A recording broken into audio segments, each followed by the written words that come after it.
سامنے.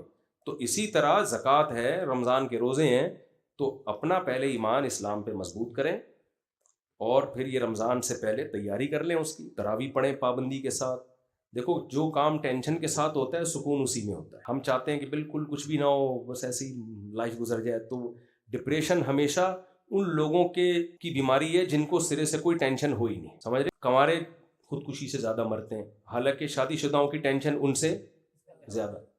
اور 4 ٹینشنیں تو پاگل کر دیں آدمی کو. کیا خیال ہے؟ آپ کا دماغ کہیں اور جا رہا ہے، حالانکہ میں بھی وہیں لے کے جا رہا ہوں.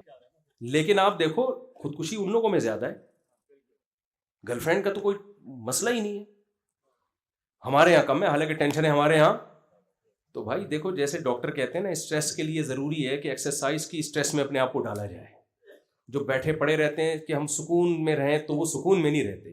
تو ایسے ہی مینٹلی ہیلدی ہونے کے لیے، خوش ہونے کے لیے ضروری ہے کہ کچھ ٹینشنوں میں اپنے آپ کو ڈالا جائے. تو روزہ بھی اللہ نے ہمیں ٹینشن دی ہے، تبھی نبی نے فرمایا للصائم فرحتان، روزے دار کو 2 خوشیاں ملتی ہیں، ایک تو آخرت میں ملے گی، اور ایک جب افطار کرتا ہے. تو وہ افطار کی خوشی بھی جب ہی ہوتی ہے جب سارا دن کا روزہ ہو. تو روزہ رمضان مسلمانوں کے گھروں کی رونق ہے، پوری دنیا میں اسلام کے زندہ ہونے کا ایک ثبوت ہے کہ اسلام زندہ مذہب ہے پوری دنیا میں.